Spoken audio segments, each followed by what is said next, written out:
Assalamualaikum, hai sobat, ketemu lagi dalam Sobat History Channel. Dalam video kali ini, kita akan membahas tentang Kerajaan Majapahit. Sebelum kita lanjut, jangan lupa subscribe dan tekan tombol notifikasinya ya, supaya kamu gak ketinggalan materi-materi selanjutnya. Kerajaan Majapahit adalah kerajaan terbesar di Nusantara, bahkan di wilayah Asia Tenggara. Majapahit terkenal dengan Sumpah Palapa. Benderanya pun menjadi inspirasi Sang Saka Merah Putih Indonesia loh. Lantas seperti apa sih keadaan pada saat itu? Untuk lebih jelasnya, yuk kita simak videonya.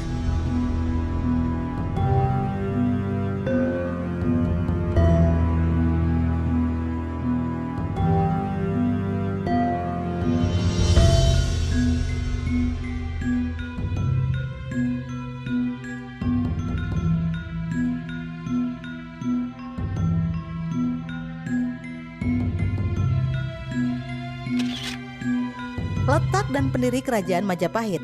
Pendiri Kerajaan Majapahit adalah Raden Wijaya yang merupakan menantu sekaligus keponakan Kertanegara. Raden Wijaya memohon kepada Jayakatwang untuk membuka wilayah yaitu Hutan Tarik yang masih berupa hutan belantara sebagai pengabdian terhadap Jayakatwang.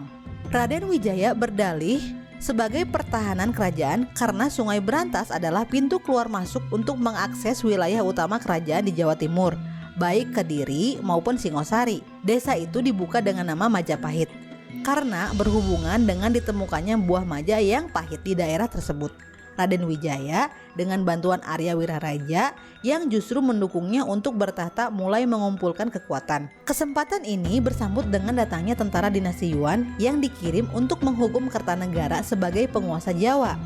Tetapi ternyata kerajaannya sudah runtuh dan Kertanegara pun sudah gugur. Hal ini dimanfaatkan oleh Raden Wijaya dengan memberitahu bahwa tanah Jawa saat ini yang berkuasa adalah Kadiri, sehingga tentara dinasti Yuan yang dipimpin oleh Ike Mese, Kausing, dan Sihpi berpikir daripada pulang dengan tangan kosong lebih baik taklukkan Kadiri dan membawa rampasan sebagai bukti kepada kaisar bahwa tanah Jawa sudah takluk. Raden Wijaya pun bersedia menyatakan kesetiaannya kepada dinasti Yuan dan memohon bantuan untuk menumpas Jayakatwang. Jayakatwang akhirnya menyerah dan setelah itu Raden Wijaya berbalik menyerang tentara dinasti Yuan dengan serangan dadakan dan bergerilya sehingga terusir dan kembali ke negerinya dengan membawa rampasan dari Kadiri.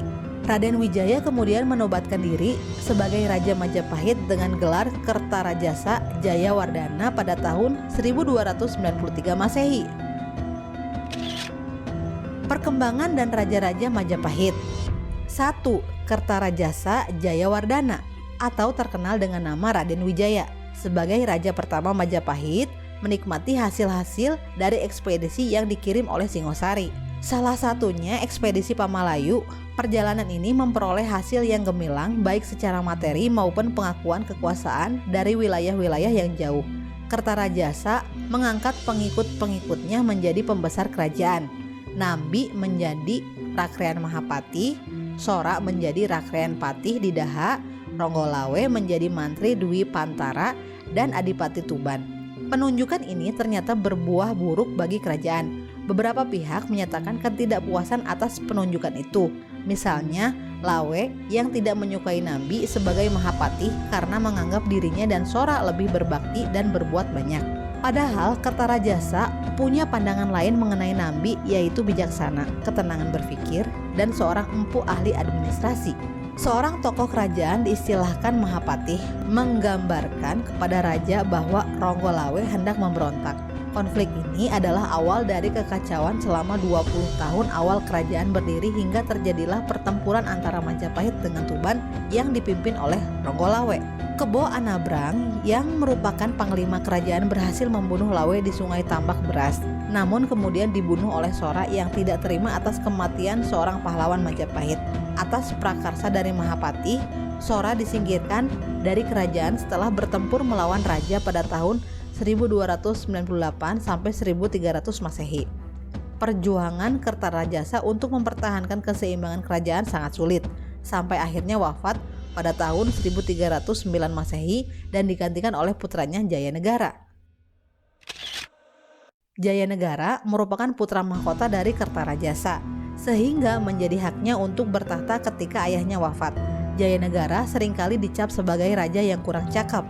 Namun alasan utama banyaknya guncangan di masa pemerintahannya adalah serangkaian pemberontakan yang terus berlanjut. Salah satunya akibat masih eksisnya Mahapatih dalam lingkaran kerajaan. Nambi yang berduka atas kematian Wiraraja pada 1311 tidak kembali dulu ke Majapahit atas usulan Mahapatih. Namun itu adalah jebakan supaya ada alasan untuk menyingkirkan Nambi. Nambi membuat kedudukannya dipenjarakan. Penjarakan kemudian diserbu pada 1316. Nambi dan keluarganya dibunuh. Pemberontakan semi terjadi pada 1318 dan pemberontakan Kuti terjadi pada 1335.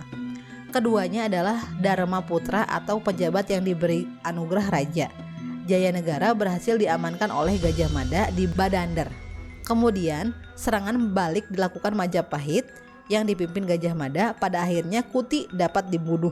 Raja juga menghukum mati Mahapatih setelah menyadari fitnahnya dan menyebabkan konflik berkepanjangan. Gajah Mada diangkat sebagai pimpinan Bayangkari, kemudian Patih Kahuripan dan Patih Daha. Hubungan dengan Cina kembali membaik. Utusan dari Majapahit datang setiap tahun pada periode 1325 sampai 1328 Masehi. Jayanegara wafat dibunuh oleh Tanca, salah satu Dharma Putra yang merupakan seorang tabib ketika diminta mengoperasi penyakitnya. 3. Tribuana Tunggadewi Jayawisnuwardhani. Jayanegara tidak berputra. Oleh karena itu, ia digantikan oleh adik perempuannya yang telah menjadi Bre Kahuripan. Pada masa ini pemberontakan juga masih terjadi, yaitu Sadeng dan Keta pada tahun 1331. Keduanya mampu ditumpas oleh Gajah Mada. Sebagai hadiahnya, ia diangkat menjadi Mahapatih Amangkubumi. Gajah Mada menyambutnya dengan mengucapkan Sumpah Palapa yang merupakan mimpi politik untuk menyatukan Nusantara. Salah satu peristiwa dalam sikap ini adalah penaklukan Bali pada tahun 1343 melalui pertempuran yang hebat dan memakan daya yang sangat besar. Tribuana memerintah selama 22 tahun sampai dengan tahun 1350, di mana putra mahkotanya Hayam Wuruk telah cukup umur untuk menggantikannya sebagai Raja Majapahit. Tribuana sendiri wafat pada tahun 1372. 4. Hayam Wuruk. Hayam Wuruk bergelar Sri Raja Sanagara. Dianggap sebagai raja yang membawa Majapahit pada masa kebesarannya dibantu oleh Mahapatih Gajah Mada. Pada masa ini, Gajah Mada dibantu Laksamana Empu Nala berhasil menaklukkan wilayah-wilayah sebagai lanjutan dari perluasan Cakrawala Mandala Majapahit ke Nusantara Timur sampai dengan wilayah Semenanjung Malaya. Hayam Wuruk berupaya meningkatkan kesejahteraan penduduknya, seperti membuat bendungan, saluran pengairan, dan pembukaan tanah baru untuk pertanian. Keharmonisan antara Hayam Wuruk dan Gajah Mada hanya berlangsung selama 7 tahun. Setelah pada tahun 1357 terjadi peristiwa Bubat. Hayam Wuruk yang hendak memperistri Dyah Pitaloka, putri kerajaan Sunda, ternyata ditafsirkan berbeda oleh Gajah Mada. Gajah Mada menginginkan pernikahan sebagai bentuk takluk terhadap Majapahit. Sunda menolak. Perbedaan pendapat ini berbuah pada konflik yang menewaskan seluruh rombongan kerajaan Sunda. Gajah Mada kemudian mengundurkan diri dari jabatan Mahapatih. Pada masa kekuasaannya, Hayam Wuruk juga mengunjungi beberapa wilayah kekuasaannya yang dicatatkan dalam kitab Nagara Kertagama. Pada akhir kunjungan ini, Hayam Wuruk mengunjungi Gajah Mada yang dikabarkan tengah sakit, yang kemudian wafat pada tahun 1364. Kehilangan besar bagi Majapahit, yang baru digantikan oleh Gajah Enggon menjadi Patih Amangkubumi. 3 tahun kemudian, Hayam Wuruk masih memerintah sampai dengan 1389 ketika wafat dan digantikan oleh menantunya Wikramawardhana. 5. Wikramawardhana dan pergantian singkat kekuasaan Majapahit. Wikramawardhana atau Bre Hyang Wisesa adalah keponakan sekaligus menantu Hayam Wuruk yang kawin dengan Kusumawardhani. Meskipun seharusnya Kusumawardhani yang menjadi raja, karena ia adalah putri mahkota Majapahit, Wikramawardhana sendiri memerintah selama 12 tahun dan kemudian mengundurkan diri untuk menjadi pendeta. Suhita ditunjuk untuk menggantikannya. Keputusan ini langsung menimbulkan sengketa antara Wikramawardhana dan Bre Wirabumi hingga terjadi peperangan. Perang ini bahkan dicatat dalam berita Cina Dinasti Ming serta catatan perjalanan Laksamana Cheng Ho. Bre Wirabumi terbunuh dan Suhita dapat kembali bertahta sampai dengan wafat tahun 1447. Suhita digantikan oleh adiknya Bre Tumapel Dyah Kertawijaya karena tidak memiliki putra. Kertawijaya wafat pada tahun 1451, kemudian digantikan oleh Bre Pamotan bergelar Sri Rajasawardhana yang kemudian memindahkan kedudukannya di Keling Kahuripan karena kondisi pusat kerajaan yang masih dikacaukan oleh perseteruan keluarga yang sebelumnya. 6. Girindrawardhana, raja-raja terakhir Majapahit. Dyah Suryawikrama Girindrawardhana menaiki tahta kerajaan setelah 3 tahun Majapahit mengalami kekosongan kekuasaan. Ia adalah anak dari Kertawijaya yang sebelumnya memerintah daerah Wengker. Memerintah selama 10 tahun sebelum digantikan oleh putranya Bre Pandan Salas atau Dyah Suryaprabha Sri Singkawikramawardhana. Konflik kemudian kembali muncul ketika Bre Kertabumi menyerbu Majapahit untuk mengambil kekuasaan. Kertabumi adalah putra bungsu Rajasawardhana. Bre Pandan Salas kemudian menyingkir ke Daha dan memerintah sampai 1474.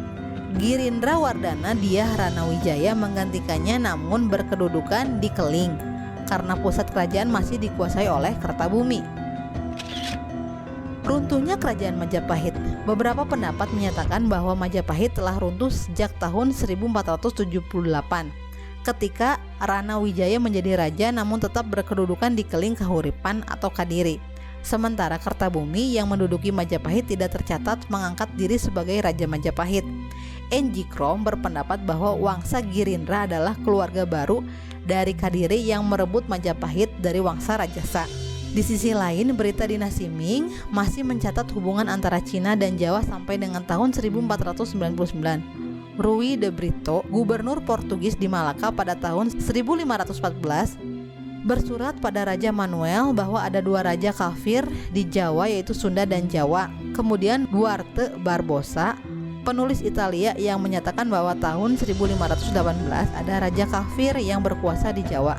Kedua tulisan ini menyimpulkan bahwa sampai abad ke-16 Masehi kerajaan Majapahit masih ada meskipun beberapa saat kemudian beredar nama Pati Unus sebagai penguasa Jawa. Pati Unus adalah penguasa kerajaan Demak. Hal ini dapat dipahami sebagai luluh lantaknya kekuasaan Majapahit dalam ekspansi Demak pada tahun-tahun tersebut.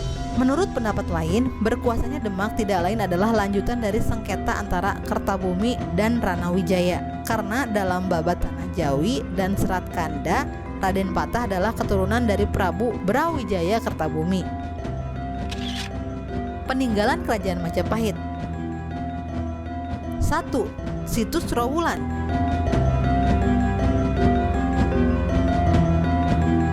2. Candi.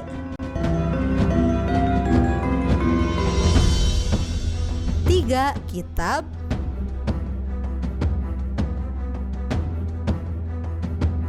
4. Arsitektur.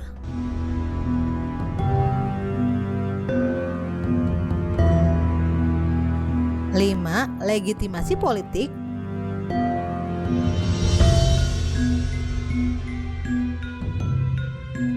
6. Hukum Kerajaan Majapahit.